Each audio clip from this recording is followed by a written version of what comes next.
Okay, welcome back, everybody. It's another episode of the Natives in America podcast. With me, as always, is Sky Anton, and tonight we have a special guest. Are you there, Sky? Yeah. All right, Sky's with us. I'm here. Right. Can you hear me? Yeah, we got you. And then with us is our guest, the one and only, the great Juan Buendia. So we've been looking forward to having this whole conversation for a while, and he's finally here. So why don't you sound off there, Juan? Yeah, hey, how you doing? I'm here. I'm excited. You're excited to go here. So you just told us that you've been listening for a while. What? I guess how long? When did you start? Well, I will be honest. When I first seen you, I think you shared a link. I was like, oh wow. Me and Benji go back forever and ever. So I was like, because I recently just started, listening to a bunch of podcasts, watching a bunch of different, YouTube type things, and I'm like, wow, so one of my best good buddies is doing this, and I want to support it. So sweet. And I know Sky, and here and there, I don't know Sky as close as I know you, Benji, but still, I was like, this is a pretty good concept. I mean, I like it, and so started listening. I was excited when you guys, at the beginning, just listening to you work through all the kinks and get through it. But I've been trying to keep up and listen when you can and throw them on. I really enjoyed Big Rob. I enjoyed Megan the other day. I was just listening and I just kept having all these flashbacks. Just hearing it, and I was like, yeah. I mean, it pales in comparison to kind of, in general, but I was like, this is a really good concept. I really like it. Yeah, exactly. Yeah, cool. We're working up to what the full vision will be, and I don't know. Right now, we still got kinks. like the day I was trying to put up Megan's video, it would not upload. Like I had to stop it in the middle of it, and then ever since, like every time I tried to restart it, it would stop at the exact same spot where I stopped it. So yeah, the kinks are still going here, but I'm glad you're listening. Like there's a lot been going on with you, and that's what I'd like to talk about. But at the same time, it's like, man, it's good to catch up. Like every time we have a guest on here, like and it's people. I'm asking people I know.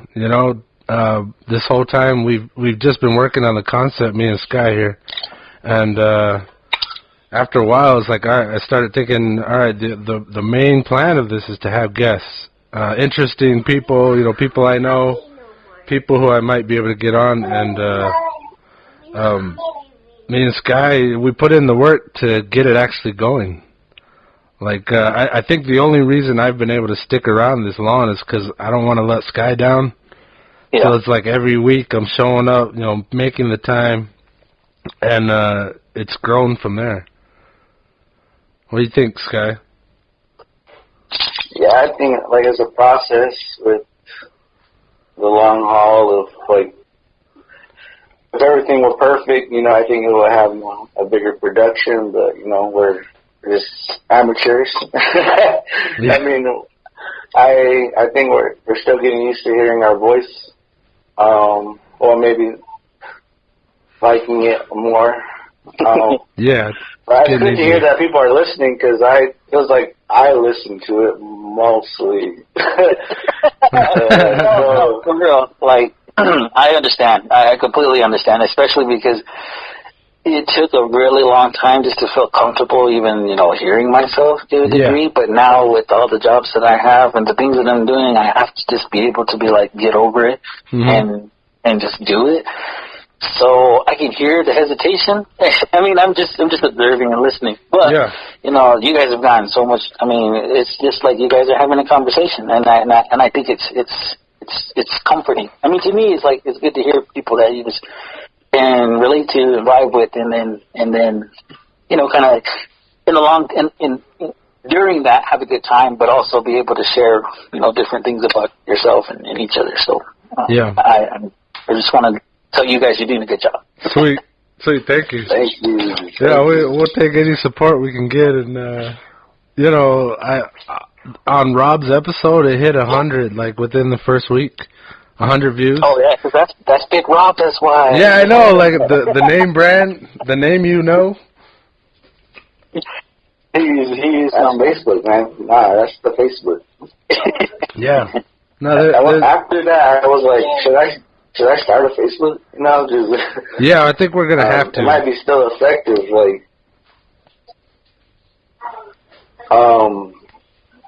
But I got a question for Juan. Actually, with all this pandemic stuff and sort of having to do more public speaking, I want to give you props to how you kind of handled everything that was going on and staying current with your social media stuff. But how much of that was just being tech savvy versus you gained this information from school and how to handle this? Where do you think your knowledge helped you most? Just knowing social media, or kind of feeling comfortable because you went through the educational system? I don't know if that makes any sense, but no, it does. I guarantee if I didn't have many of the experiences that I have in the multiple different positions or jobs and stuff like that, I wouldn't be really at the level that I am. I mean, I understand it takes a certain degree of an individual to really kind of this is what I want to do and this is how I'm going to do it. Yeah. To me, when I look at someone in a position of, say, a political or public position, public, I always feel like the more transparent and the more communicative that person is or you are, I think the better overall you're going to have as far as reception. So the fact that I could amplify that with social media, with everything at the behest of, just utilizing some of these things was like, all right, this is my role now, and this is what I need to do. And that just always felt like that. It wasn't to me, it's not hard. And to me, if we can get and push out information as fast and as much as possible, everyone just feels a little bit more comfortable with being able to understand, okay, here's what's happening. But when you hear nothing, that creates that sense of uncertainty, and I don't like that, even for myself. So I guarantee, as far as what I feel like I was able to utilize, at least 70% of what I've been able to do is just having the knowledge of it, but the other part of that is having the experience. So marketing, how to just continue, and I did a lot of research on my own. Yeah. If I'm going to run for a public office, people need to know your name. So I just you got to just continuously put your information out there and continuously, and it's kind of branding it.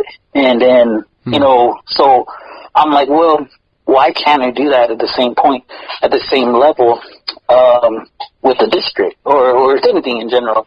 Because for sure, that same type of information is still good. It's not like it's untruthful. I try to make sure that everything is verified and done correctly, because I just had a district council meeting today, so I just got through, I deal with a lot of elders who look at things that maybe I do right now as disrespectful or as, acting or jumskook or whatever it is. But I don't look at it in that way, only that I don't do it for me. I do it so that people just have the information and the knowledge and are getting it from a credible source. So that's, I think that's just, it's necessary. So it really, really was just my whole upbringing. I think, just continuously taking things apart, putting them back together, all the experiences and all of that stuff, and then learning how to capitalize on social media. It's the devil, trust me. Social media is horrible, but it can be very resourceful and very, very good. Oh yeah, for sure. I hope that answered. No, definitely. No, because for real, like, when everything was going on, like, you were addressing it in the moment, and I thought you did an awesome job with just kind of like, being honest, but yet, professional. It was like, man, this is a representative, but yet you were on that social media platform to where, you have to make choices on how you're represented it or how you're representing yourself. So, I mean, that was pretty cool because it was like, you didn't see that a lot right away, so I think you were probably one of the first ones that were like hitting it head on with information, the masks, and so yeah, I was like, man, where do you get that kind of training? But a lot of it was just like knowing social media and stuff. Mm-hmm. Props to you on that, man. I thank you, Sky. Trust me, man. I watch your stories, your Instagram stories, and I think I've seen a TikTok maybe. But I'm like, man, I wish I could take the time to edit something and put something together like that. I mean, I just enjoy watching some of the things you do. So props to you too. Sweet. It's the kids, man. The kids are like, feels like I steal their inspiration because I mean they do it so easily. But my niece got me into TikTok, so cool. It's so cool. I'm ready to ditch all the other ones and just TikTok full time. I'm trying. Honestly, I can't break that barrier. I mean, I guess I'm old. I mean, I don't know how to look at it, but I can't break I can't be like, oh, I'm going to use TikTok now, and that's how I'm going to connect. But because I just feel like I feel old, I guess. I don't know. But that's just me. That's I think that's a common thing with Benji and I is when we start talking about like our age or at least like we've sort of lived through some things, and now the way how things are kind of operating, we kind of feel like out of place, but yet I think we got to ignore that and still like just jump in, Yeah. No, I agree. I will. What about man? No, I'm just liking what I'm hearing here. Like when me and you, Juan, we're gonna have to catch up through this. But when I'm talking with Sky, I always go back to like what I thought an adult was when I was a kid. You're looking up to these people that were running our school, our security guards, our teachers, the principals, all the administration staff. They were all there witnessing us grow up. And from our point of view, it was like, oh, these are the people running things. These are the people that are the adults. And now the both of you have taken on these roles where it's like you've stepped up and stepped into these spots, and now from what I hear from Sky, he's shaping minds. I always tell him that like I think he does it for fun. I think he gets something out of it where there's like a little pride and like smiles out of it, and but like when you really, and I don't think he thinks of it as how I see it when I'm standing on the outside. I'm like, wow, this guy is taking his adult spot and shaping minds. He's affecting our youth's minds and worlds. Like they're gonna grow up with skills that Sky taught them, and I really think that's cool. And I don't know what's going on in your sphere, Juan, and that's kind of another part of why I asked you on here. I want to, dig into how you started, maybe, and take it from there. Like I always think it's weird how it worked out. you know, we grow up as children, and then as we're getting out here, it's like how little doors that you didn't expect to open, you walk through them, and suddenly you're somebody else, and you're doing something else. And I think on the reservation, it's kind of high stakes, kind of like you know, if you were going out there, it'll be difficult as hell to get your voice out there. But on a reservation, like, we all kind of know each other's. Yeah. And it's interesting to, you know, watch from the sideline here. I'm listening and watching and like loving what you guys are doing. So, I mean, really, let's start at the beginning, as I'm curious how you got where you're at right now. Man, sorry, you can go. No, I was just saying because we haven't seen each other in so long and like caught up. So it's like, let's do this. No, I mean, you know, I honestly, listening to the podcast, listening to you guys and the conversations that you have with people that I know too, you know, and you don't catch up with people a lot. Yeah. But I mean, for like you, Benji, I mean, you know my mom and dad, and they know you, and you could show up there, and they're going to give you a place to sleep and give you something to eat. Oh yeah, and I've done that. It's the same thing, like and it's the same thing for like me growing up. You know, we were really close with your parents and all of that stuff, and it never really looked like it was going to be, you know, turn out the way it did. Yeah. I'm not sitting here saying that, you know, it was all me. A lot of it comes from the support of my lovely woman and my kids. Nice. But it really just takes a level of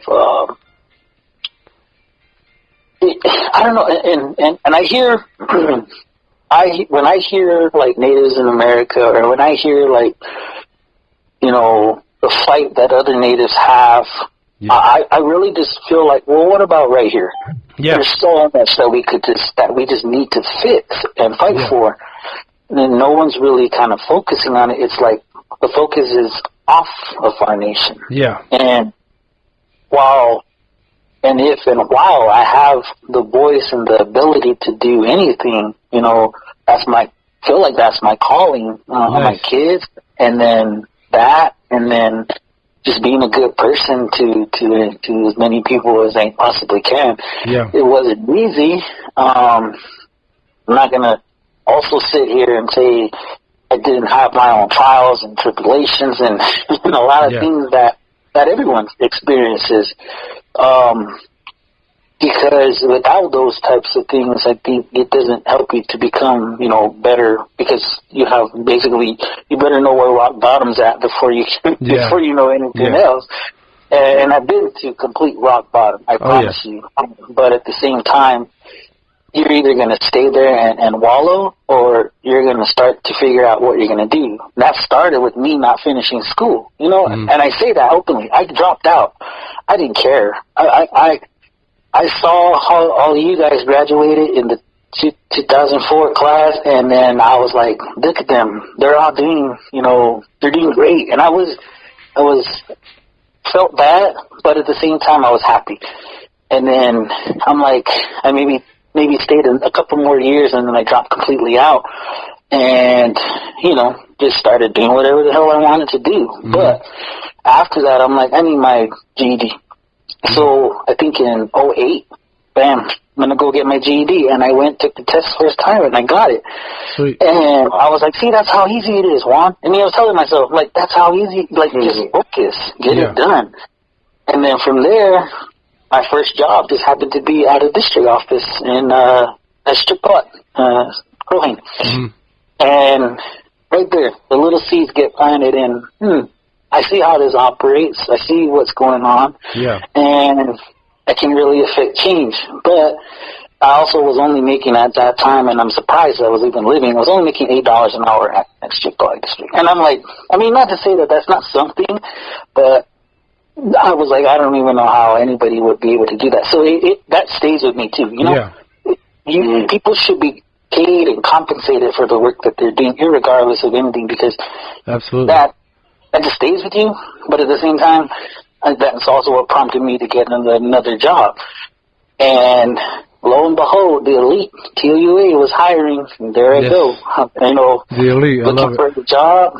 They liked my pitch and my interview, and ended up spending 7 years with TUA, gaining and learning, and worked my way all the way up to kind of an interim supervisor. Nice. And then, you know, from there, it was in that time. Found my lady, had my first baby, had another baby, and then moved because there's nothing here for us. There's no homes. There's no place to go with the family. So I was like, well, this is kind of what happens, and booked it to Tucson, and stayed there a couple of years, and then realized, you know, well, I left TUA, needed a job, was in between jobs. I consistently, and this is something that I want people to be able to know, is I consistently fill out an application for housing with TOCA. And people are like, why do that? It takes forever. But I always did it. Every year I went over there and I told them, I'm here to reapply. I'm here to reapply. Even though I didn't have no kids, I knew they were going to give me no home. I waited. And then by the time, you know, had the kids and lost the high-paying job, then you fall into the bracket where you can be given a home, which is how I ended up where I'm at right now, and, well, rental home. But eventually that leads into starting the process for an actual home being built, which I hope will begin for me in the next 2 years here. Great. Somewhere in sales. So it's not without, like, a lot of hard work and a lot of, like, just, like, hey, I need to do this. But, you know, it just, from that point, once I was back on the res, the opportunity to get on the school board came up. And trust me, I'm the last person that anybody should be listening to. But I felt the drive and the passion to at least be that voice for voiceless. People felt like they were getting nothing, like the board didn't speak for the community, and I was like, I can get behind that. I want to throw my name in there. Yeah. So it was a journey. I had to talk to, you know, my other half and say, this is a 4-year commitment. It's going to be a little bit of campaigning, a community forum. I had to really get outside my shell and speak. And then, election day comes. I'm a wreck because I'm so nervous about what's happening. Yeah. And then, lo and behold, I get the position. That just kind of kicked me into a gear that felt like if the public, and this is it's an elected position. If it's a community that decides that I'm going to do this, then I feel like I have enough of support that it might feel good to continue. So then I was on the district council, and the position for the chairmanship opened up, and my colleagues on the council were like, "You should run." I'm like, I'm 33 years old. What am I doing running for the chairman? But it was not without their like support, and especially the support at home, to be like, "You should run." And then, you know, it just kind of, from there, again, a wreck on election night, and I won by 24 votes. To me, I was like, all right, you know, I mean, I was not expecting to ever never expected to outvote the other person I was running, because I highly respect her. I think the world of the other candidate. But to win was just another, like, boost of, like, we support you. We want you to do this. And then, bam, 1 year into the chairmanship, the pandemic hits, and now I'm tested to the most highest degree. But trust me, you know, it's not without just multitudes of support and a lot of, I don't know, it's a lot of days where you kind of just have to take it upon yourself to be like, am I doing this? Am I doing it right? Am I doing this for the right reasons? And there's some tears. I mean, I'm gonna be honest. I don't ever try to hide that. be difficult to know people that are passing away and to have to sign checks that that address that. And but I really just want to be able to continue to push what we're pushing. I want the education part. I want that intercommingling of all of the collaboration. Everybody deserves a chance. And if I'm at the table of all of these different entities, then dang it, I'm going to use every bit of my power to just try and imbue and do as much as I can for everyone. And it's never like selfishly about me. I might be able to speak and talk about it, but I don't know. I mean, I still see people from the old days and old friends, and I just think, man, I hope I'm doing right by a lot of people. I wish well for anybody. I know it ain't easy, and it especially ain't easy on the wrist. But this is just kind of what's been happening. My kids are older now; they're a little bit more independent. My son's 5, my daughter's 6, my other daughter's 9. So it's an experience overall. But for the most part, I just try to be a good dad, try to be a good chairman, try to be a good president, and try to be a good man. And at the same time, keep time for things like this. These things are important. You guys calling me, I was like, they wouldn't call me. but I appreciate it, and I really, really respect what you guys are doing, and I hope that kind of helps you dive into what I've been doing. I don't know what drives me, man. I just know that it's a little bit of a passion.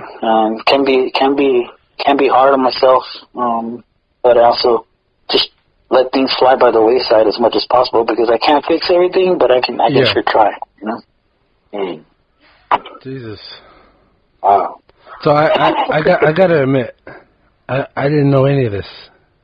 I thought you were still on the education board. You're the TO chairman? South District. Okay. South District. Oh my God.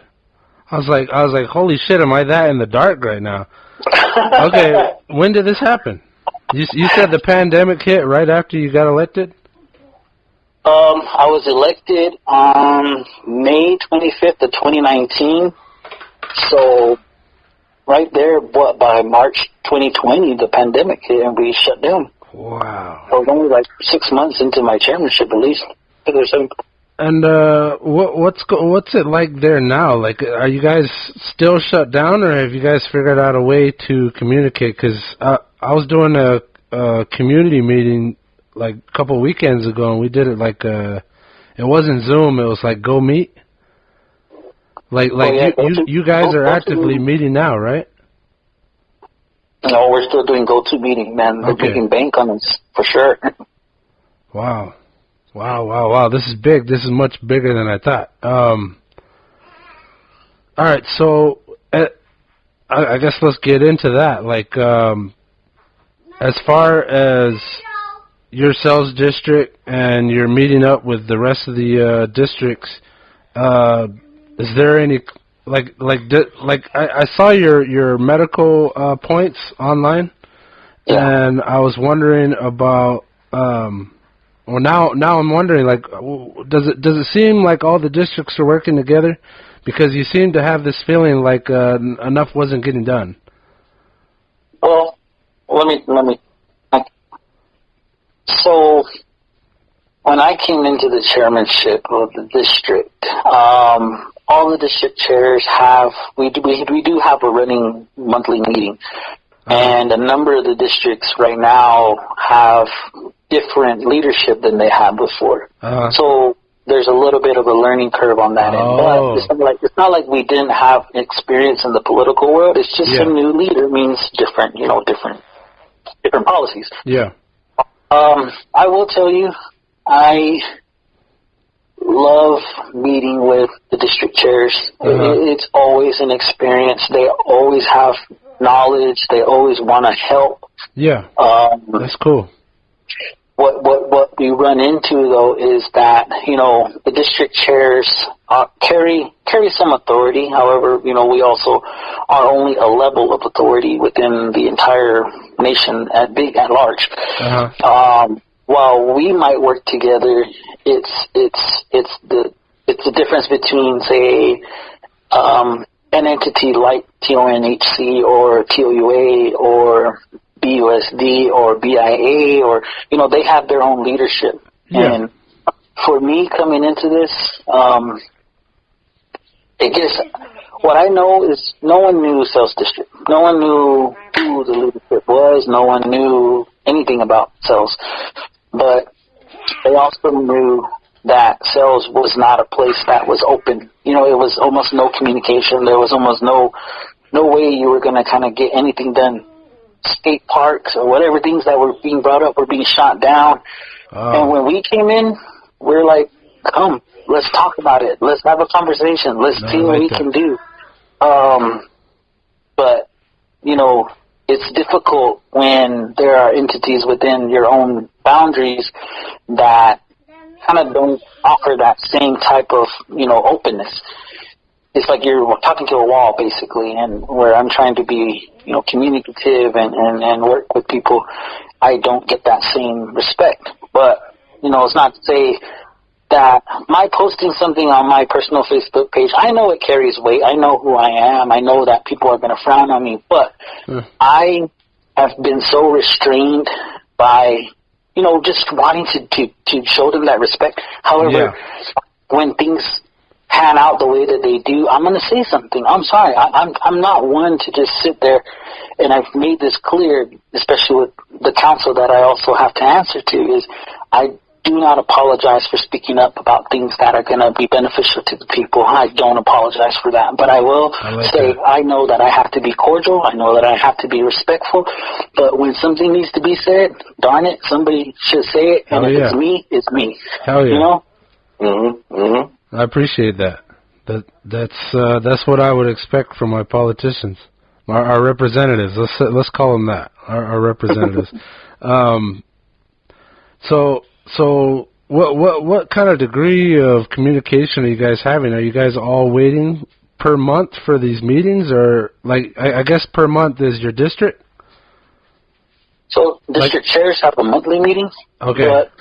But we have communication. I mean, I think I have everybody's cell phone number, email. Yeah. You know, we communicate a lot. So, is there a lot of coordination of efforts? Like, is there anything extraordinary, like extraordinary measures you guys are hoping to make, or you have about the pandemic? Like, or is it mostly like, hey, let's make sure everybody stays home? What's going on? Yeah. So when the pandemic hit, I think a lot of district chairs, myself included, were like, all right, what kind of support can we look to the nation for? Because, number one, we're going to need resources. What is resources? You know, that's money, that's manpower, that's, you know, things that we're going to need. What the nation did was create a command, so unified command, basically. What this unified command is supposed to do is it's supposed to streamline all of those services. So as district chairs, let's say we are in the midst of an outbreak. Let's say 50 homes are right now, and this is just theoretical, I'm not saying about anything. Let's say 50 homes are quarantined and they can't go anywhere, or they shouldn't. You know, we can't really force people to stay home, but they need assistance. We might be able to muster the manpower, but we probably don't have, you know, enough resources. So the nation started to do that. They provided food resources. They provided masking. And just in general, like a place to ask for things. Yeah, that's great. For me, the way that it was addressed was too soft. I was like, you guys have got to come down and be very stern and make it known. Yes. Because people didn't take it seriously. People were like listening to the overall word from that man that was the president saying, "Oh, this is fake. Oh, it's a hoax. Yeah. Oh, it's going away." And so it permeated into the entire psyche, and then it was just like terrible to try and pull everybody out of it. Like, no, this is real. People are going to die that shouldn't have to die. Yeah. So get with it. Let's do something. I promise you guys, I sat in Unified Command meetings. For the first 2 months, I was kicking and screaming and everything because I'm like, you guys are pussyfooting around. Yeah. This is not the time to do that. So that's when I started getting on social media. Started, making it known. I was nervous as all heck because I hadn't done that in any time. But I was like, this needs to be done. But then they started catching up. They started doing little videos, started handing out little pamphlets, but I was like, really, not enough. Give it a human aspect. That's when I don't know if you've seen, but if you've driven through those the poster boards that we put up with the little boy and the older woman, those were like, to me, I'm like, how do you engage somebody to say, okay, that's somebody that looks like me, and maybe I should be paying attention. I'm like, grab the human aspect of this. Make people understand that this is your neighbor, this is your grandma, this is everybody that you hold dear that is in danger.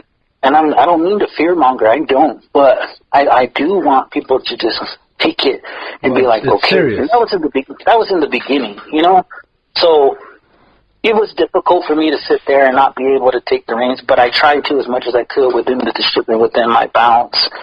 And the same goes for the school district. The education board is just as important. And it was, I said publicly, openly, I will not vote to put these kids in jeopardy in school because regardless of whether they get sick or not, they still take it home, they still transfer it, and how are we going to be the ones responsible for lives?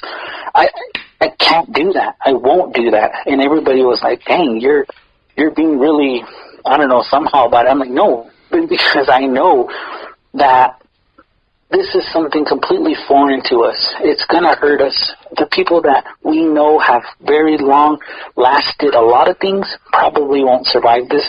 But, we're getting through. We're trying. The numbers continue.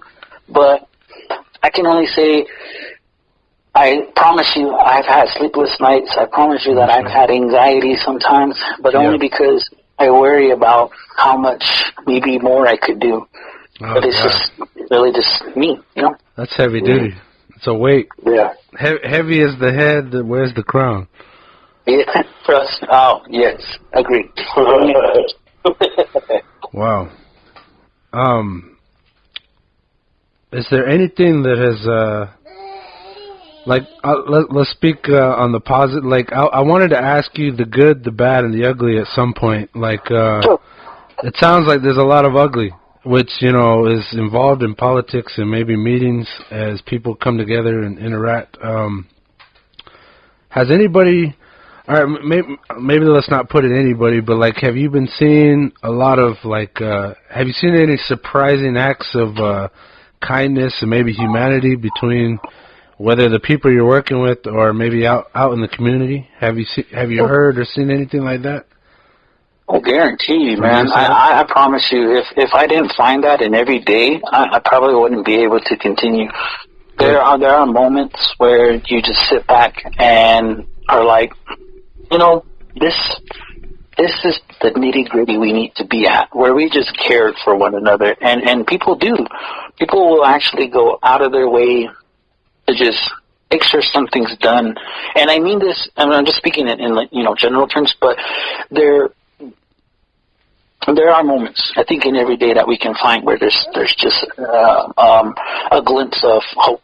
And I hope everybody sees that, but I do know I try to find it because without that, it's kind of a waste of a day, basically. But I don't mean to make it sound like laying around all day like he did isn't good because I like to do that too. But it's like, still seeing in anything that we do that there is something just greater.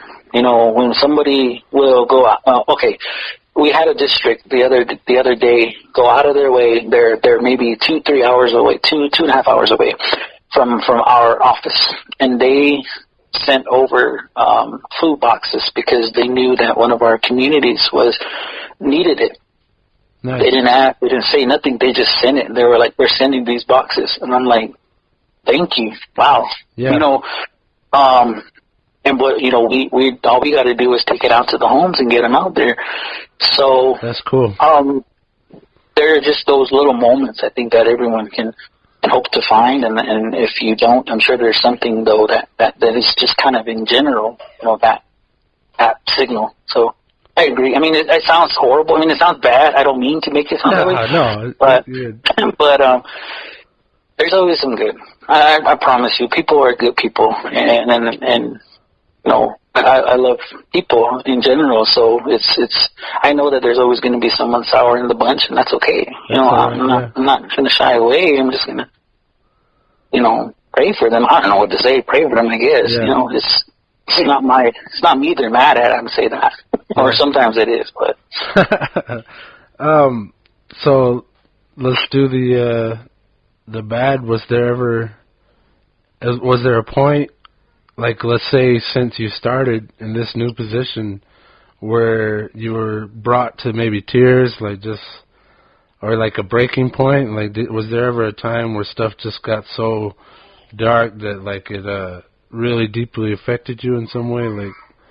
Like you were talking about sleepless nights. Was there ever a point where you thought, you know, there'd be no light at the end of the tunnel? Yeah.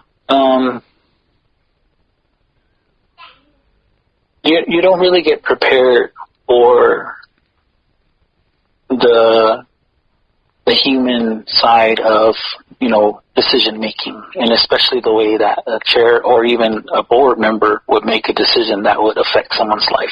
Yeah. Even if it's not intended to. I get calls from individuals that are at that same breaking point, and they're like, "Can't do this. I don't want to do this." And they're calling me because I bear a level of responsibility to be able to speak to it. And I'm like, man, I'm in that same boat, but I got to lift somebody up, you know, before I lift myself up. Yeah. But I will tell you,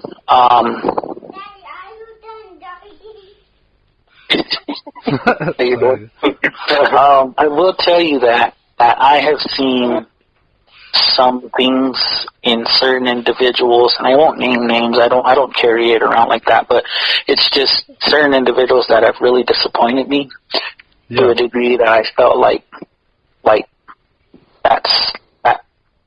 that is almost breaking point.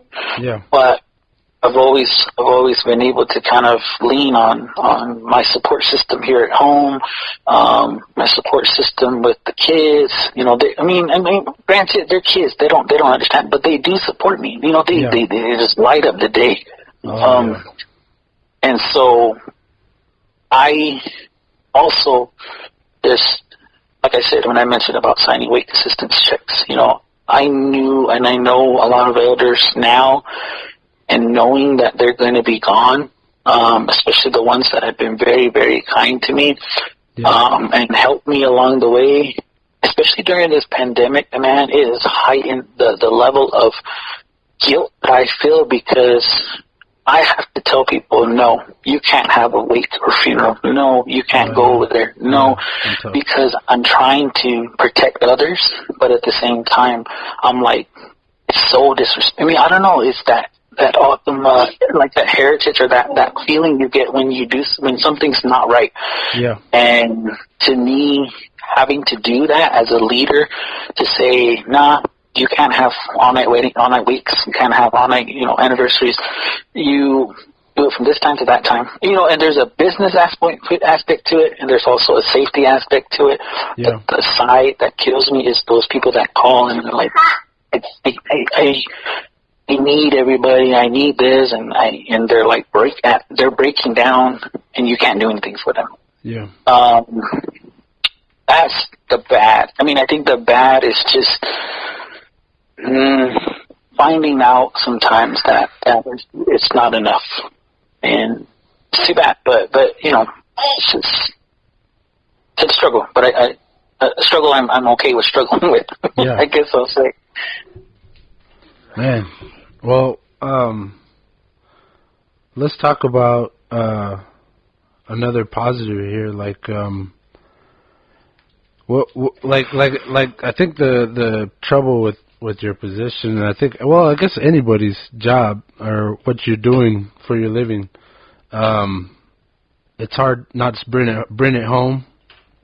You know, like leaving the job at work, but at the same time, like everybody's hanging on to it. It sounds, I mean, there's been a bunch of funerals that have been going on, like people, you know, that the world doesn't stop when all this is going on. We're all still having to do these things, these, you know, heavy jobs to do that all of us carry on. And wow, like I'm sitting here and I'm touched. I feel I'm feeling what you're talking about, and it sounds like very tough, and like there's a bunch of times where light at the end of the tunnel doesn't exist, or it seems like it doesn't. And I'm just kind of curious, what do you see?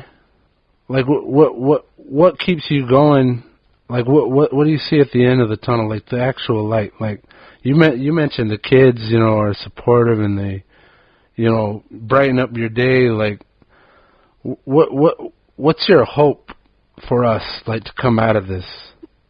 Like what are you looking forward to, you know, down the road? What do you see down the road that well, like when this is all over? Like there's always been talk of when this is all over. Like I remember last year we're saying that, I was thinking this thing's going to carry on through next year too. Everybody was like, oh, it'll all be over next year.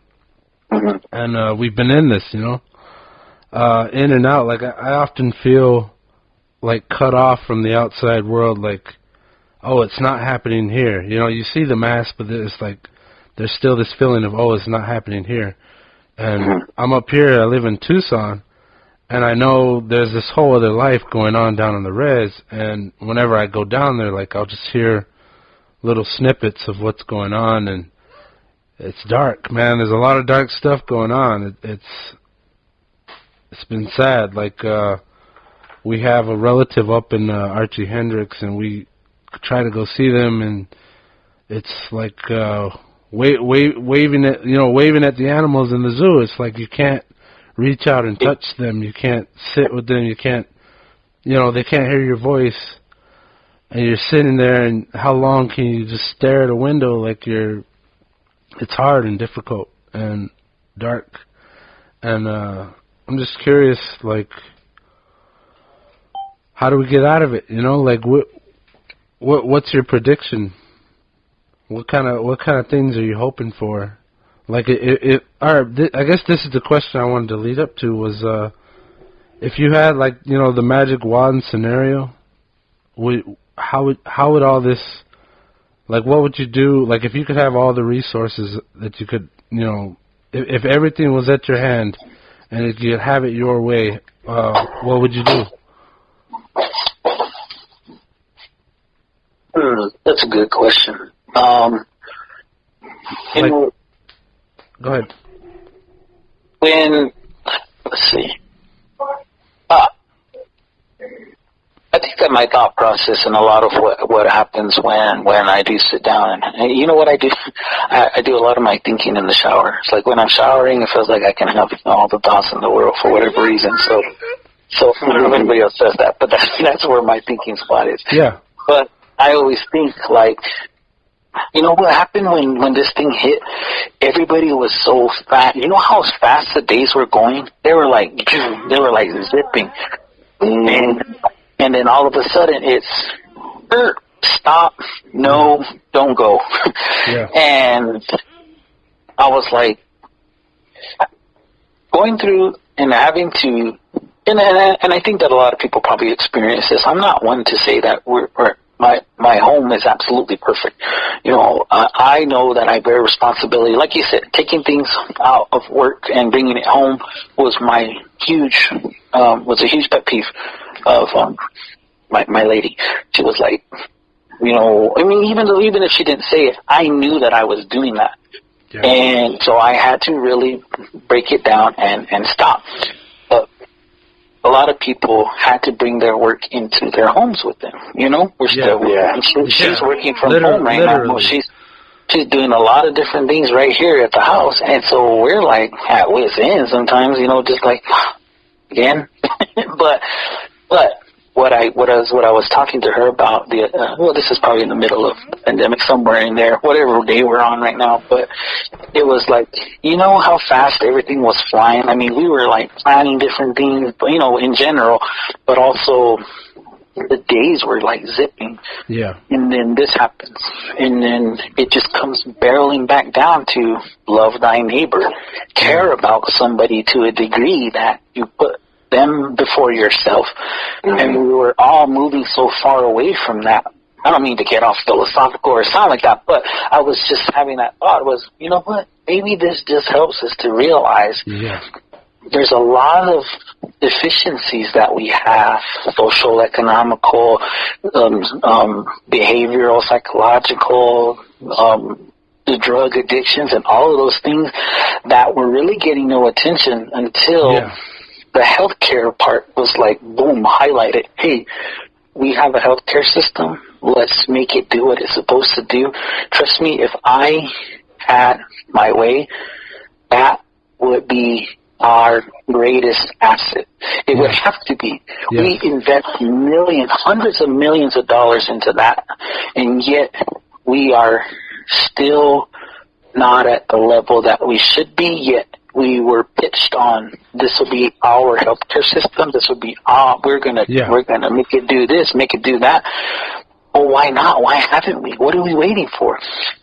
And we're, as a people, always ready to lie down and let the white man do what they want. I don't mean that to offend anybody. I just mean we let Border Patrol run all over us. We let the healthcare persons who are non-Optum tell us what to do, how to do it. We let attorney generals who are non-Optum tell us what to do, how to do it. Legislative has attorneys that are not Optum tell them what to do and how to do it. Why? Why are we so why do we hold on to that crutch? We don't trust ourselves, I get that, but we're always going to be able to find a way if we just come back to caring about one another enough to say, you deserve education, you deserve some place that you can talk about your feelings and your dependencies. You deserve the support systems that you get. You deserve internet. You deserve, those things that everyone else has, we're still fighting for.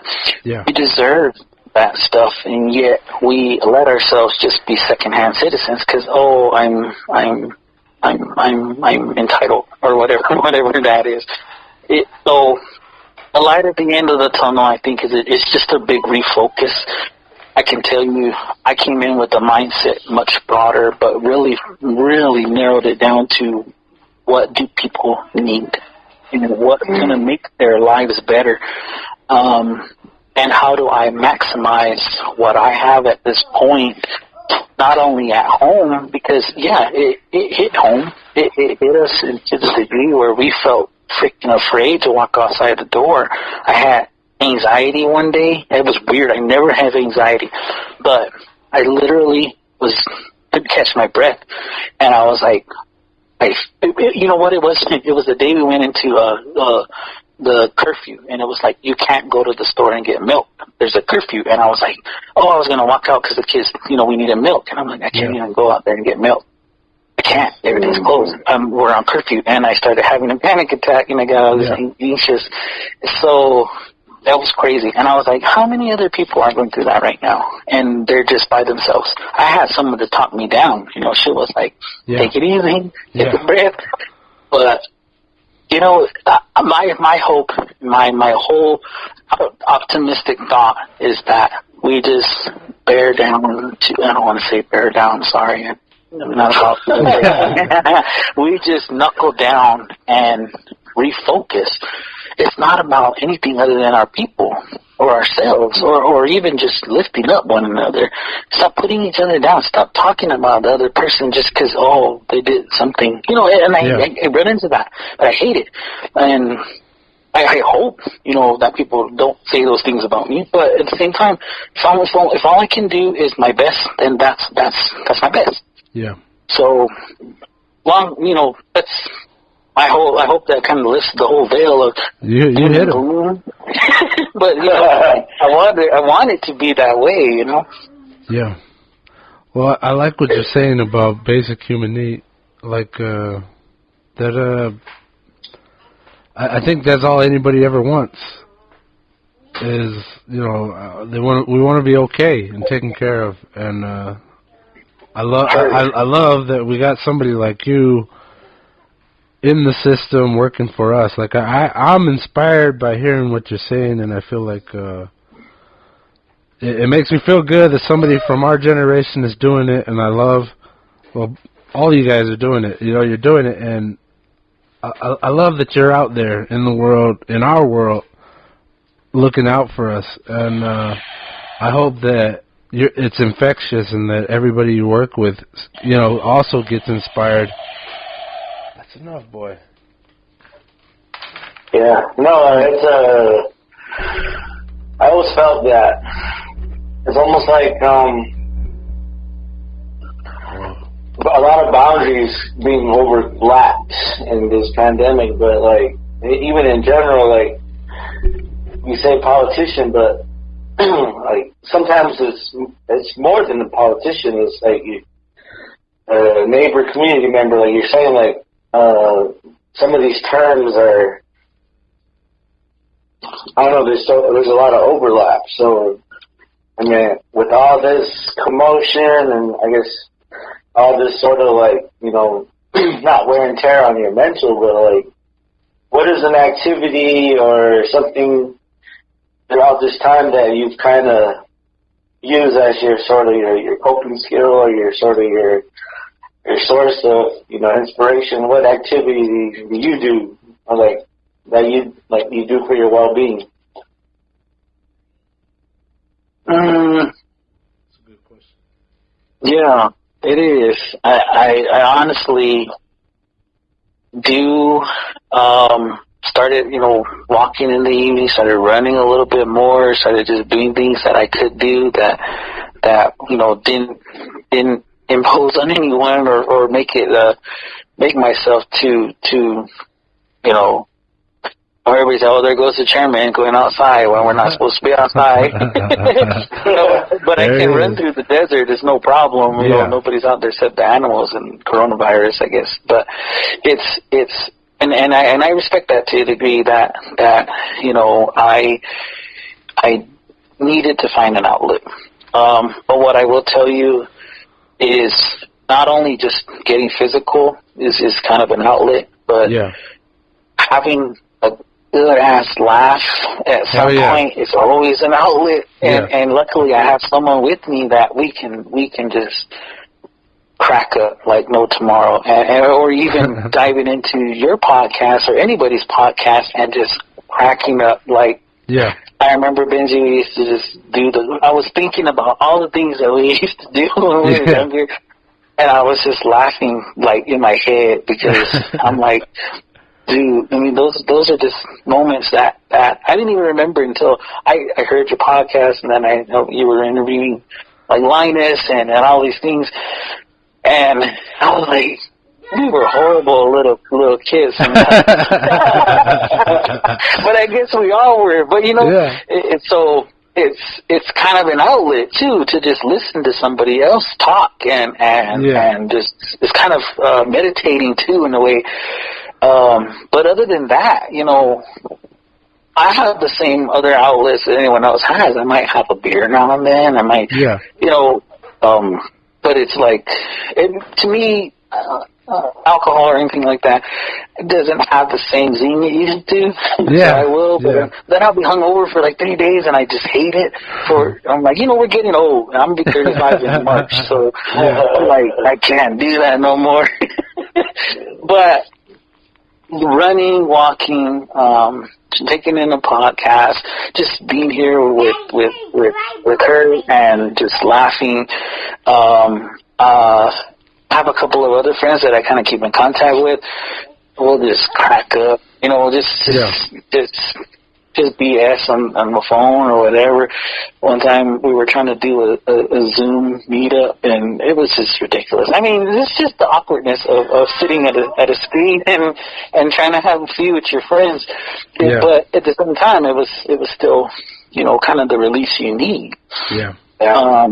So I try to do that. Try to just be okay, because I know other people are suffering to a degree that I can't even understand, but I can't let myself fall too far because people depend on me, not only my kids and my family, but other people that are out there that need, So I like that question. That's a good one. Thank you.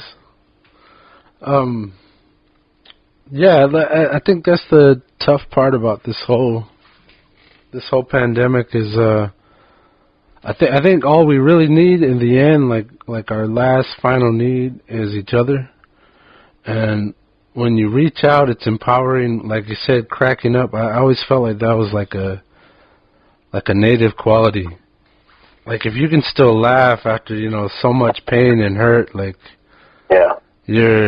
you're going to live, you're going to survive. And it's us when we're around each other, there's this energy and this laughter. There's always laughter. That's one thing I've always loved about going home is you're around your family and you're joking, cutting it up. And that's probably the worst aspect about this whole pandemic and how you have to deal with it, because it's pulling us a little bit apart. And reaching out and having people is so important to our health and our well-being. So, yeah, I appreciate what you're saying out there. Like it's beautiful. Like this whole conversation, I've been like feeling kind of warm and fuzzy. Like catching up and being inspired and just being hopeful for the future. That I'm talking to you two guys here, and you're both involved in the world that it's a world I belong to. It's a world we all do, and man, like I think that's been the most hurtful thing, is being apart from each other's. Like not being able to just meet up whenever you want, or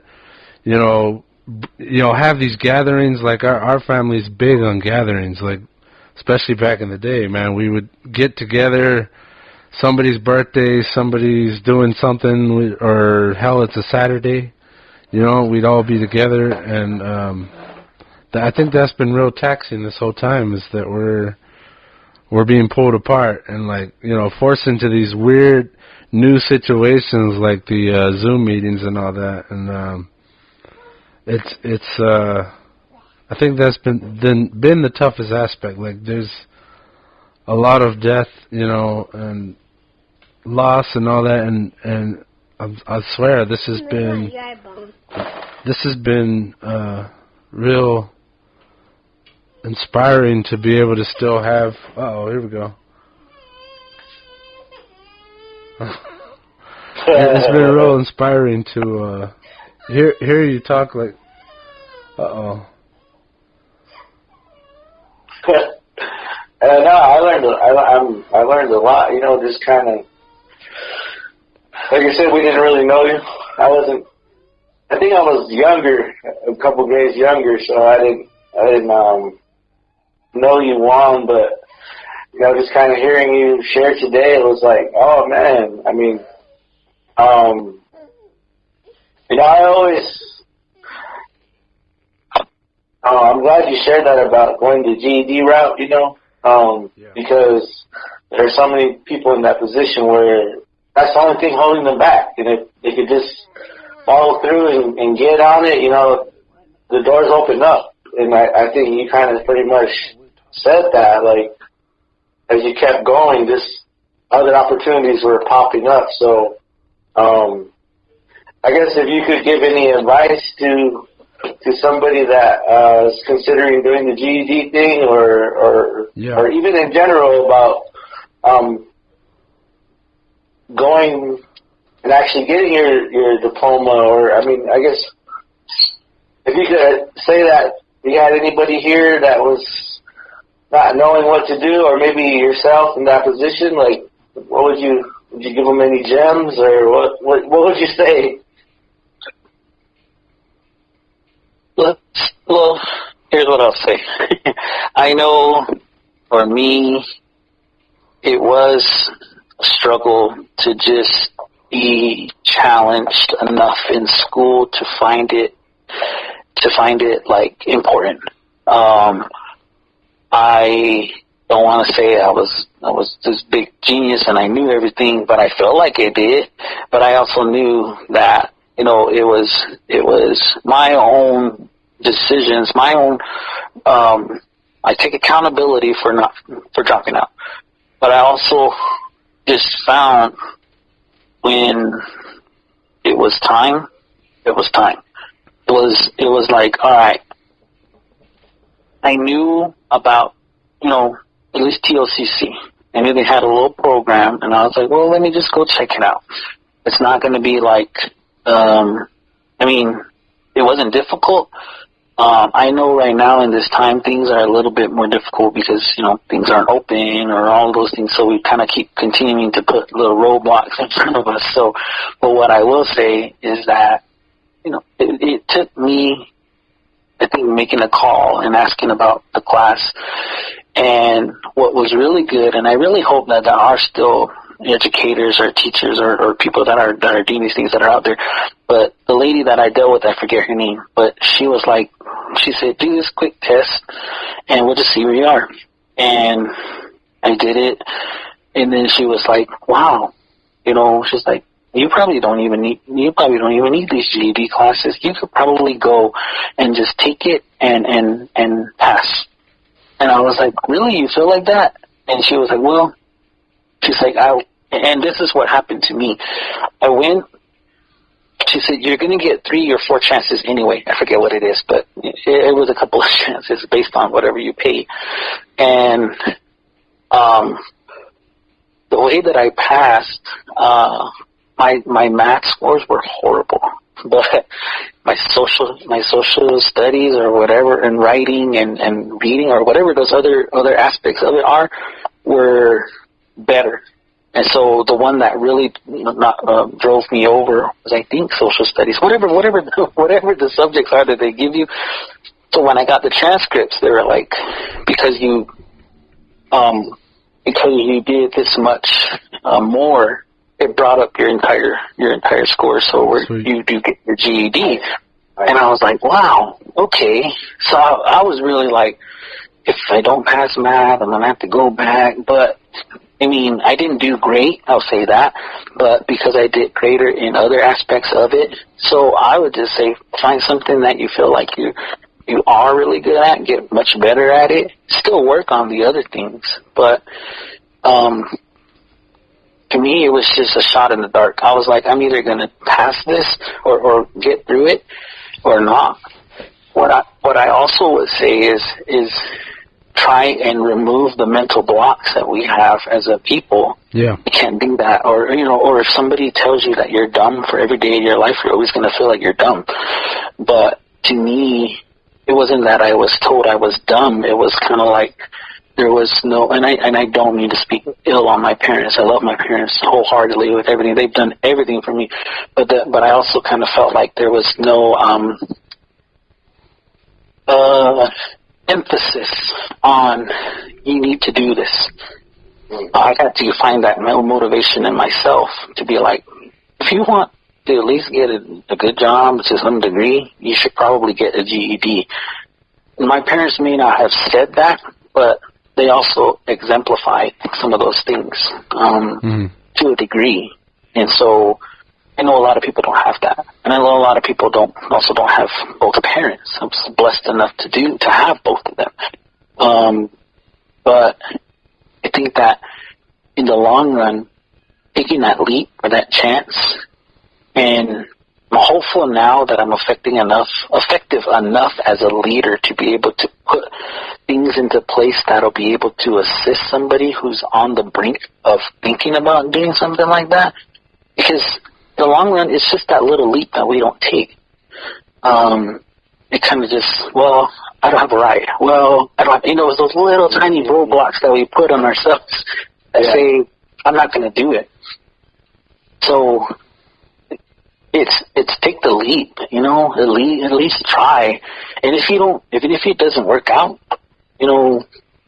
try again. If not, give it a little bit more effort. But I feel like for the most part, most of them don't even get that.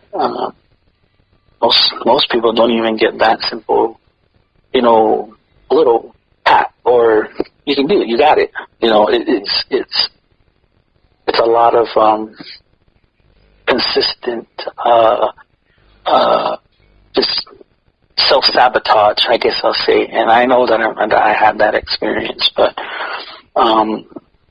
like you said, there's a little light at the end of just kind of getting that. At least I don't have anything else. I honestly took a little bit of courses, but I'm not a school guy, and I don't know why. I mean, I can't make myself do that, but I will get on the computer. I will research. I will dive into. I'll take things apart, put them back together. I don't know if that's the aspect that maybe that's just how I learn, but I have to try it and do it, and then I can master it, and then I'll start to look at different shortcuts on how to do that. Yeah. So, school just wasn't my thing. I was a bad student. but I don't know. I hope that helps. I mean, to some degree, because everyone's different, but at least to some degree, it was like, well, let's give it a shot. Yeah.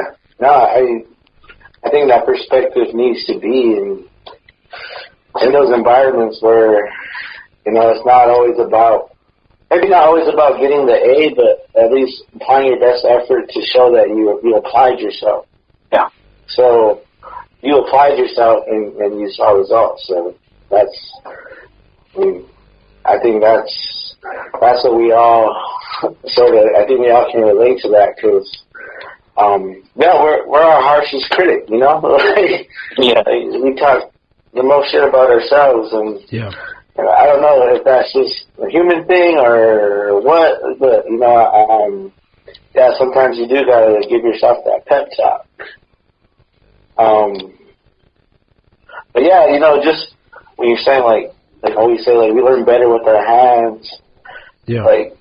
That's been, I think, a struggle with the kids that weren't able to figure out the online thing. It's I think there are a lot of kids that learn better with their hands, and they're not able to figure this out yet. But has there been any kind of this is what it's really about? Yeah. When you see education now, has your view changed now since we're using computers mostly and stuff?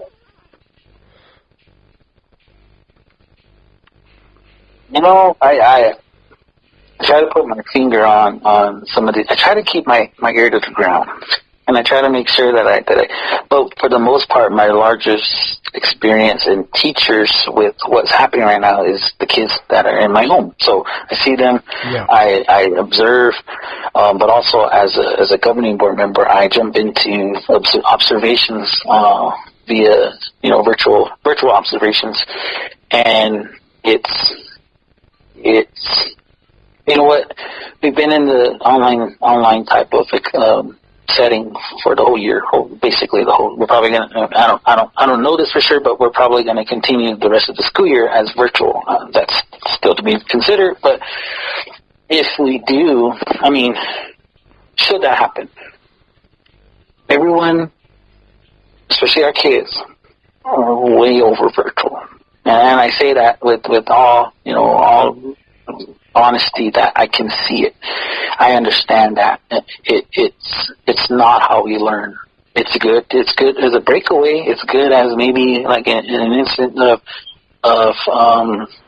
or whatever research you need to do, or time filler.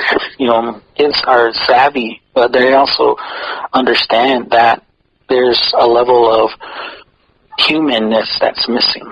So there's no connection. My aha moments have to be when I have someone with 30 years of experience in education call me in and really break down what they're seeing from their student, and really kind of be like, if we stopped worrying about standardized testing, stop cookie cuttering our kids, and focused on where they need their guidance and where they need to be focused on, then they'd be able to get so many more at level, at the level that they're supposed to be, and at the readiness to move on before we just standardize test everybody and then kind of continue on with the same aspect. So when I hear those things, I am not far off from being in school myself. So I have a level of understanding, and this is kind of the truest aspect for me as far as a chairman as well. I'm not elder, but I'm not younger, but I think we grew up right in that age where we knew the past and we learned the future.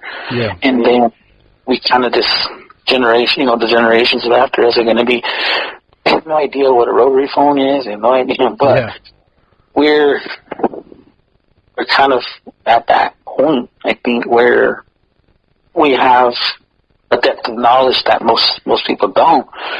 But for me, when I look at the kids that are coming, and the kids right now, that no one's listening to that. So if I'm in a leadership role, and I can have some effect to refocus that, to say, stop worrying about standardizing our kids. Stop worrying about, those things that hinder us, and focus on the soul, or the holistic, type of education that will really benefit them. Use our knowledge as a people, and we'll start to learn. But when you compare us to people off of the reservation to any degree, we're always going to pale, because we don't test like they do. We don't move like they do. They're completely different. So I know that maybe we got a lot of that when we were growing up in school. I'm really kind of hesitant to say that, because I know I had teachers that I really cared about, and that really cared about me. Yeah. But I also don't know that I kept all of that information in and kept it. But I obviously had to have to some degree, because I know things that I should. I know what PEMDA stands for. I know what those things. But, have I ever used it? Yeah, I guess one time. I think I did. I was talking to my daughter, my oldest, because she's working on times tables. I said, please get your times tables down. You have to. I remember, I don't know where I missed it, Benji or Sky, but when we got taught that, I must have missed the day, because I struggled all the way through school because I didn't have that timetables down. Do I use it now? Not, of course not. But at that moment, I know that I struggled because I didn't know my times tables, and I would be sitting there very embarrassed, counting on my fingers under the table to try and figure out, okay, what's 8 times 7, or what's, whereas other people were like, so I hope that whatever I can do at this point helps to affect that change, and that means putting the right people in the right places that will respect that. But at the same time, I have to, as an advocate and as a board member, push off the state, because they're the ones who push all of that other stuff on us, and try and engage that. And that's where my sword and shield are, is I now then have to be the shield for how we want to teach our kids and lift up the education. So I'm glad you're doing what you're doing, Sky, because I think you give it a different aspect, a learned aspect, rather than, I know everything. Yeah. It's more of, I experienced this and I can help you if you want me to help you. So, I offer that same thing to each of you, and to any degree, whatever I can do, however I can help. That's my main goal, is if I can lift you up by sharing your podcast, I'll do that. If I can lift you up by listening to what programming or what needs to happen, then I'll do that too. It's about lifting one another and trying to. So, hope so. Hope that works. Yeah. What was I gonna say? I remember I used to have this pencil holder that you could turn, and it linked up all the answers to the multiplication thing, and I just remember studying that. With multiplication tables, I don't know. Yeah. My mom just, I felt like my mom set a bar, and I was always trying to meet it. That might have been my motivation, but I don't know. But then you get into the real world, and it's like, did I really need to memorize all that? I got my smartphone, and that's pretty handy dandy. Yeah. What freaked me out, like they're still doing AIMS and all the standardizing testing, right? Right now. Yes. We were there when it started. Right. We were in there, and suddenly things changed. And my mom, she was still teaching at the time. She might have been subbing.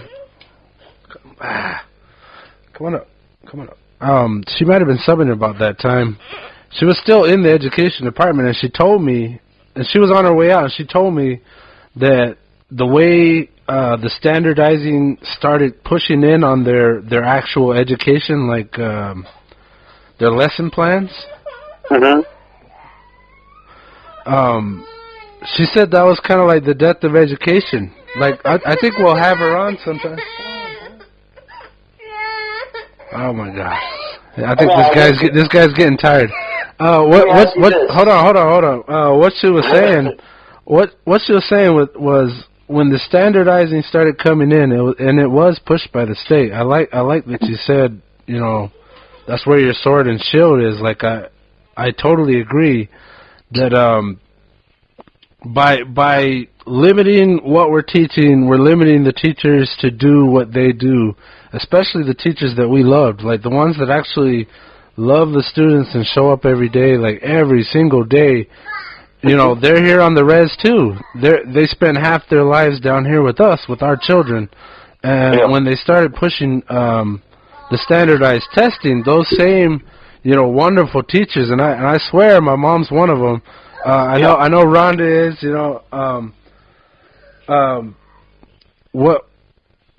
What basically came out was we started cutting off everything that education actually was, like the excitement, it was almost like making us robotic. Like, let's standardize. Like, standardizing anything is kind of computation. It's robotic. It is inhuman. And when we started like cutting art, art and music, like education used to be solidified with art and music, and that plays off into your life, into your rhythm, into your math skills. Like math is included in that. And when we started cutting off these I would say much more important skills to teach children, love of music, which brings joy and happiness and understanding between cultures, and let's say the arts, which it stresses creativity and imagination, and going from your brain to your hand to like hand-eye coordination, and we started cutting them off for standardized testing. And I remember my mom was talking about it, and she said, this is tying our hands. And she used to be in a lot of fights with the education board because They're like, hey, I want to teach my kids this, but now they're telling us, hey, you had to push this. Like, it was all math, it was all reading, it was all writing, and that's it. And I would like to see in the future that we really actually take over our education. You were talking about you said the white man. Government, I think would be another way to say it. If we were to truly take over, like we keep bringing up the word sovereignty, and I think our education is supposed to be sovereignty, but we're receiving federal funding, so they push their agenda on us, and we wind up doing stuff like this standardized testing, which seriously hampers true education and creativity that we need as people for intelligence. Like, that's how you develop intelligence. And I hope somewhere down the road we can truly be sovereign in our education and make sure on a very personal level, like you were saying, add the human aspect to it. I really hope that we will truly take over our education, and I'm sure you might in the future play a role in that, Juan. And I don't know where I'm going with this. I guess I'm just saying, like, we're in a bad place in several aspects of our community. Like, if we're breaking it down, there's housing, there's education, there's utilities, there's funding. There's you know all the branches. You're dealing with them all the time. You know better than I do, but I'm saying, like, I like that you said that when you came to town, you were cut off. Like, you're like, oh, there's nothing down here. And I think that's like the simple, basic human need of, like, we need to feed our families. We need to make our money to do that. We need to be able to get around, not just the young people, but also the elders, and keeping our interactions with each other. And I'm hoping that, I'm just hoping that we'll start developing our own way of doing all these things, our own way of approaching them. And like I said on your, I think it was your Facebook, I said that if you wanted to go for the chairman of the nation, I'd vote for you for sure. And maybe you'll be the one to bring us out of this darkness, I'm getting good vibes. Like, my cheeks kind of hurt from listening to you, because I'm sitting here and I got like this smile on my face, and all the muscles on my face are sore now. It's just like, I've just been sitting here grinning like an idiot, and it's like, I'm hopeful, and I'm hoping that, there's always talk of change, and I would really like for us as a community and as a nation to just kind of take a step back from the standardizing and it's almost oppressive what they're doing. And man, I would love it if our kids could be, I don't know, taught life skills.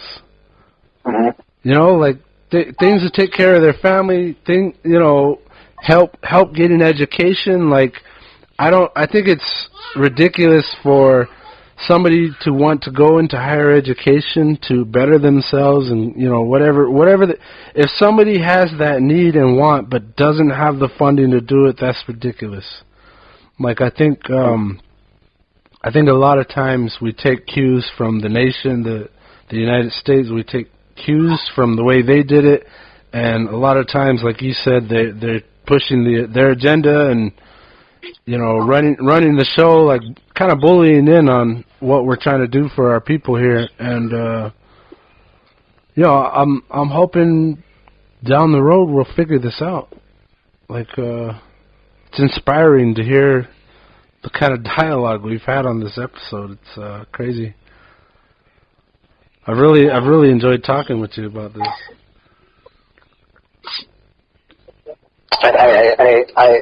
I'm sorry, I don't mean to. I don't remember. I mean, I want to say it's interesting when I really sit down and do have a conversation, because it's not like these things don't just run through my mind all the time. I mean, of course they do, but what I have to do in my line of work is really compartmentalize. Yeah. Because there's so many things going on, and it's like when I actually have the time to sit down and have a conversation, and you're asking the questions, and I think that they're spot on to really kind of gauge and overall get an introduction, not only to myself but what I'm doing. But I hope that it helps to convey at least that there's hope. But at the same time, I still have a lot of learning to do. I don't ever consider myself the smartest person in any room, because there's always someone smarter than me. I also don't consider that I know it all ever. I know that it's important to have very strong, like-minded persons or individuals around you, because that's the way that you're going to be able to do things. I've always been just like, try to be approachable. I know people probably don't feel like they could approach me, but I try to be as approachable and as open and as welcoming as possible, because the only way that we're going to be able to do anything, Benji, is just to be able to say, whether we have disagreements or don't agree on everything, or the things that we should agree on, or at least, is the fact that we have a responsibility as a leadership and as a people that want to take on these roles. I mean, you yourself, I think there a lot of you're going to be able to say, I would be able to say that I was able to have a conversation, and then hopefully it reaches people to the degree that it's like, okay, maybe I should think about doing something that might be good. But it can't always be great. I think that I want to say I have a lot of ideas, but I also know that putting those things into play is where I would need support.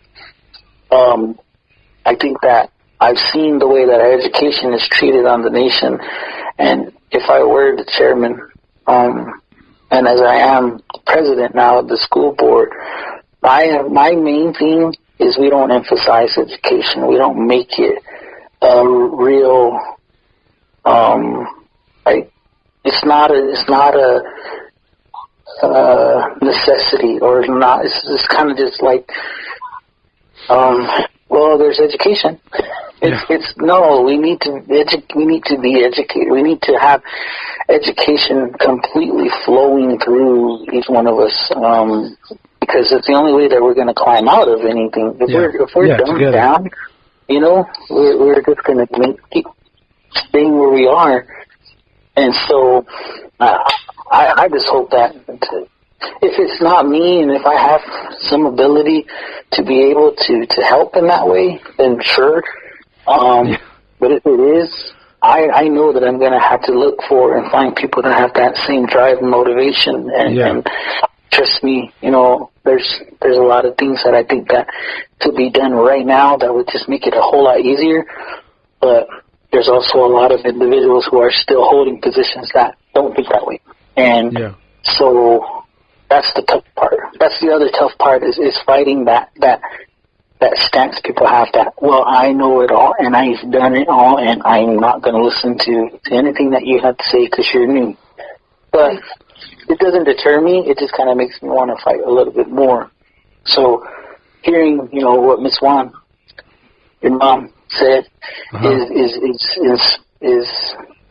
she more so than anyone, has had that she was already, so much in tune and in depth with everything that it was just like the most gracious thing that I had ever come into contact with when I met your mother at the school. So to hear her say that really puts to me, wow, we've been down this road since 2004, and here we are, and it's really showing. Our kids are our teachers, number one, are suffering. They're being pushed into submission. They're being strong-armed, or not, But I'm like, nah, it's got to be better. It's got to be different. So I hope so. It should be. If I have my way, I hope so. It should be. Yeah. Like I didn't mean to put the weight, the future of our nation on your shoulders. I'm saying it's yeah, you did. Yeah, I did. All right, I did. But what I'm saying is, what I was saying was like you inspire me, and it makes me hopeful that you and the people that are in there working with you, and maybe our kids that are coming up today will join in and like you said earlier, take our nation seriously and focus here and not on the outside. Everybody else's business. We should be taking care of business at home first. And I seriously didn't mean to. I seriously didn't mean to put it all on your shoulders there, but I'm just saying I'm glad you're in there, and I kind of feel lucky to have a direct line to the man here. That you're. Hold on, I'm getting the call here. I like that we're talking. I kind of feel privileged right now. We kind of jumped forward, and now we're in it, and I love it. It's something beautiful, man. And I like I said, I like that you're one of the people that are doing these things, and man, I think we should. I don't know what to say more about it. It's like I'm looking forward to you coming back and doing this again with us, and I look forward to what you do. Like I feel like I have been in the dark, like we haven't talked in so long, and like I just started following, your posts on Facebook, and I want to follow your career here and see where you're going, and if at all possible, talk with you about it, because sounds like you're aware of the many different processes and like you said, compartments that you're having to deal with on a daily basis, and when you guys are meeting. This has been a rewarding experience here. I've really enjoyed our conversation here. If you like, say you're speaking to the nation right now, do you have any words of wisdom to impart? One last something you want everybody to hear? I was thinking that exact scenario when I was thinking about what our conversation was going to be like, and what it comes down to is even in the meeting that I had today with my district council, was and I understand this, especially as a leader in all aspects. We bear a very high level of responsibility when it comes to just being able to speak to people. So my only comment, or at least what I would want people to know, is that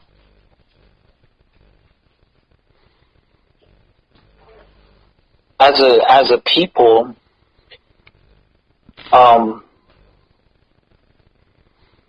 the manner in which we just continue, like I mentioned earlier, to self-sabotage, it's too rampant. And when we need to feel, or need to find that release, or whatever it may be, that we continue to lean on one another and continue to lift each other up when it comes to whatever we're doing, whatever we're doing in our lives, wherever we are, whatever trouble we're in, or whatever mess that we've made, or if we've done something really good and everyone pats everyone on the back, those individuals that are still struggling need that same type of uplifting.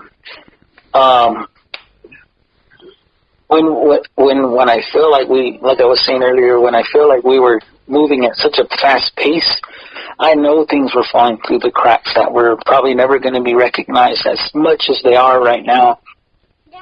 And it's important that we stop looking at what would you call it? The side of things that aren't the prettiest, and just continue to say, you know what, it's not like we are all pretty shiny little things. Yeah. We all carry or bear whatever level of we're human. The humanity is that it's important to just understand that we have, unalienable rights and deserve certain things. Yeah. And just to stop working against each other, it doesn't help. All it does, it just creates more turmoil where there doesn't need to be. However that works, and I don't, like I said, I don't have all the answers, but I do know that whenever we can kind of let go of our possessiveness or our selfishness or whatever it is, then it'll only help us to kind of be much more greater. So I just hope that that's something that permeates through anything that I have contact with or anything that I have my hands on. I think is that it's just honest to goodness from the heart from one soul to another, and I don't mean to sound all whatever, but honestly from me to everyone, to you two especially, it's like, I hope to some degree that soul to soul was just felt, and it's just like, okay, now I feel a little bit uplifted and a little bit more informed and a little bit more acknowledged, because I don't think anyone really gets that type of treatment. But and then continue to do it to one another, Scholar, when you're dealing with your clients and Benji, with anything that you're doing, you're doing it now, reaching out to people and just kind of giving them an outlet or a side of it. Yeah. And I appreciate that. It's good. Mm-hmm. Yeah, I'm proud of what we're doing here. It's been fun. Man. Yeah. Yeah, I think, I would like to hear Sky's final words, but I just wanted to add that I think the only way we're going to get through this is together. All of us, including the U.S. And it's like, I want, like you were saying, lean on each other. I've always loved that term. We've got a tough road ahead. We've got a pretty rocky road we've already been through so far, and I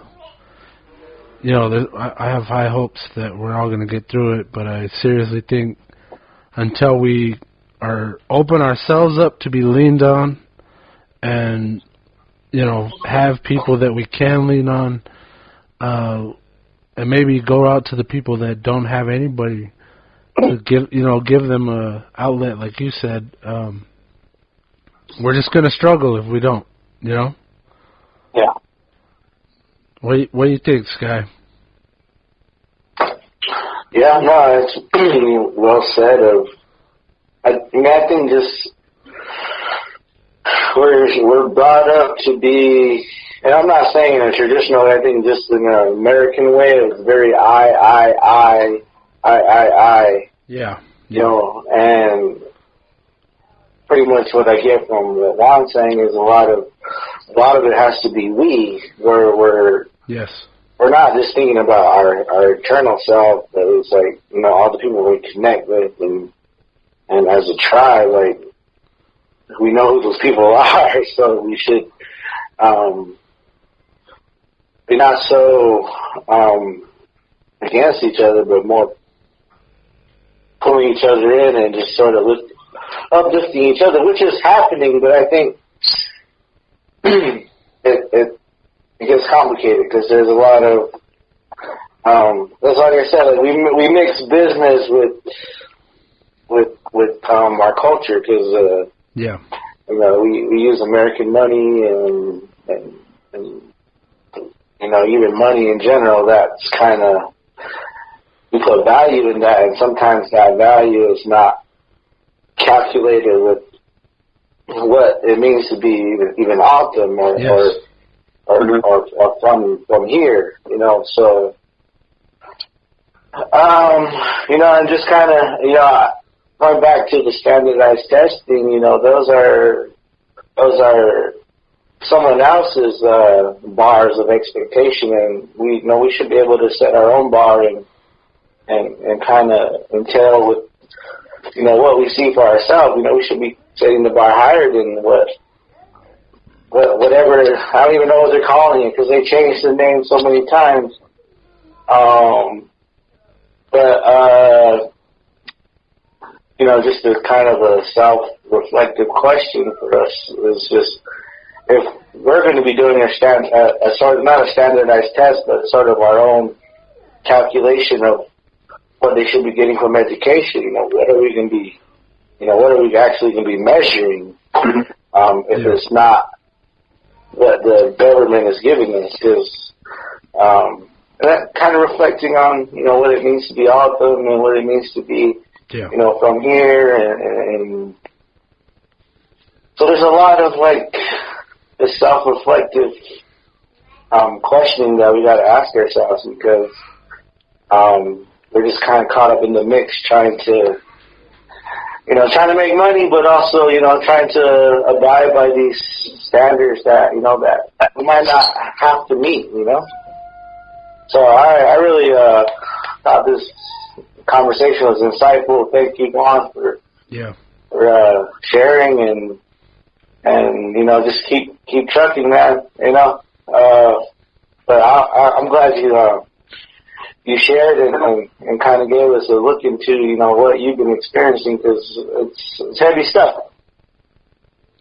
So that's what I think that's what I kind of pulled out from a lot of this discussion, you know. Yeah. I thought you guys were going to ask me if I believed in aliens. Yeah, Bob's an alien guy. Yeah. Actually, I got a piece of paper in front of me that has that very question on it. If you want to start that off, we can. I'll just, yeah.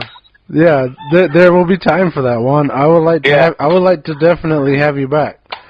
I think this was a great introduction to who you are, because every single time you've taken the lead on this, you've spoken with passion and eloquence, and I'm impressed.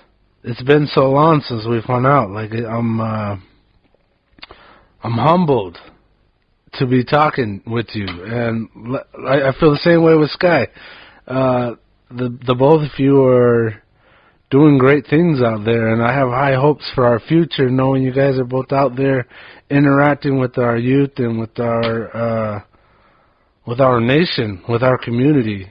It's a beautiful thing. I'm happy and hopeful. And you say your cheeks were hurting, my cheeks are hurting too. Yeah. Which one? Like, I mean, you know, it's just like sitting with a couple of friends and just like, hey. Yeah. I mean, it's really good. It's like I said, it's that release that we all need, and I really did enjoy just sitting here with you guys. Good, man. It's good. Good, thank you. Oh yeah, no, we'll have more questions in the next. Yes. Next interview, yeah. But yeah, no, there was so much more that we could have discussed. Of course. We tapped into, you know, just the surface, but yeah, there's been a lot of things happening, so Way to keep your head on straight, man. Because there have been times when it's been like, feel like you're knocked down and you get up and then someone knocks you down again. So I can only imagine how you're handling all that. But I'm glad you could express it and then share it with us too. Because I mean, and sharing the podcast as well, because someone might need to hear your words too. So you know, not everyone's willing to share. So I appreciate it. Yeah. No doubt. You're welcome back anytime. Of course. You know, I was like, damn, I know I had a meeting today, and it was all day, but I was telling my lady, I was like, you know, I still want to sit down with Benji and Sky, and she was like, oh yeah, I mean, keep to it. I mean, I just think that level too, where, you know I have a busy life, I got a lot of things going on, but I'm still eager to like just participate and be like, you know, these are the things that are important, even if it's just me and you guys talking. Yeah, just talking about it. It's still good, you know. It just continues to spread and whatever, you know. So, and not COVID, just the knowledge and experience. So, I was gonna say something, just to kind of close it out, but I think I spoke a lot. But no, I mean, as far as anything that I have, and I'm open to share, you know, I try to make sure that that's one of the main things that people will get is if you talk to me on the street or in any manner, I'm the same person that you're going to talk to. I don't speak one way into a certain group of people. I speak another way. I mean, of course, I have my own voice, like I deal with my kids sometimes, but other than that, you know, it's just communication. I think it's just that human nature to want to just communicate with people and be able to do that. And, you know, maybe it's alien for some people, but I really hope that, I mean, I can guarantee you I was not this person 2 years ago. I mean, to a degree, but and Benji, I didn't mean to be like, oh, you put the world on my shoulders. It's been on my shoulders, and I think that eventually it gets to that point. I can't run for chairman of the nation until I'm 35, so there's that. But other than that, I have a real dire desire to affect local change and be able to do that first, and then I want to kind of expand into something more, and then expand into something more. But at the same time, you know, we got all the things going on that each of us has, life and family, and those little hiccups and little instances. Those are the same things that happen. So to anyone else, it's like, for some people, it's so devastating when you're hitting rock bottom and nothing's going your way. But I've had that. I've been at that complete lowest point. I guarantee you where I was a complete mess. But me too. There's just nowhere to go once you hit the floor, you know. Step up. Yeah, you just look up and keep going. So that's just, you know, I really appreciate you guys. You know, I think that thank you. Me and you, Benji, as much as we have, you know, it is good to reconnect. And Sky, I really do appreciate things that you got going on with the EDGE program. I know that there are things that I'm right now doing that are affecting certain things that other people are trying to do, and I don't mean to do that by any means of it's not malicious in any way. It's just an overall attempt to try and make sure that things are happening the way they are. But I know also that, you know, those things need support once we're out of this. Those kids, those youth, those people that are crying right now for some sort of outlet need it. I do not disagree that they do need it, but I want for there to be some form of surety that, granted, we cannot guarantee people are not going to walk out their door every day and probably perish. You can't guarantee that ever. But you know, if it means trying to put things into place that will at least slow down that, you know, or try and prevent that from happening, then I think that's what we should do. But I also know that right now, with the way things are kind of lining up a little bit, everyone's kind of getting vaccinated. I don't know if today's what, the 20th, February 20th, I don't know when this episode's going to go up, but today, this Saturday, they were doing vaccines for 18 and up. That's everybody 18 and up on the nation. They had a vaccination clinic, and they're like, come, they were going to bashes and pulling people out of line and saying, come get your vaccine. Because that's how hard I think that everyone in this nation wants to be over with this thing. Yeah. So I just want to say that. It was in my mind. You know, I just want there to be that understanding, and I hope that's conveyed, you know? Yeah. You know where it's at. Nah, you're in a tough spot. You got to make those big decisions. So you're elected for a reason. So no, we got to respect what everyone's saying. So no, it sucks, but yeah, I think this is gonna be something we're gonna learn from, and sort of kind of gain something from this experience. So, you know, no worries, man. And like you said, like even sharing today, like, you know, you're pretty upfront and real about everything. So I think that's awesome. You know, so I don't know if I could be in that position, because it's a tough one. So, but I'm really glad that you're taking on that role. Like Bob's been saying, but you know, sometimes it means making those decisions that, you know, someone doesn't want to hear, or it might not be favorable to a certain crowd, but you know, that's life. Yeah. I definitely just wanted to express that, especially to you. No worries, man. All right, guys. Well, it's been great. Everybody out there listening, man, I hope you get something out of this. Thank you for listening. Juan, thank you for showing up. Sky, it's always a pleasure. I think this is a fantastic episode. I can't wait to put it up. Since you asked, it's probably going to be the week after next. Next Wednesday. Okay? All right. Sounds good. And let's promote the hell out of it, man. Without any mishaps. Yeah. That's not a guarantee. Oh, it didn't record. I didn't push it this whole time. All right, no, we're good. Okay. All right, guys, I'm gonna hit that big red button. Good job. Great episode. Thanks, man. All right. Thank you. Thank you, man. Yep. Later, everybody.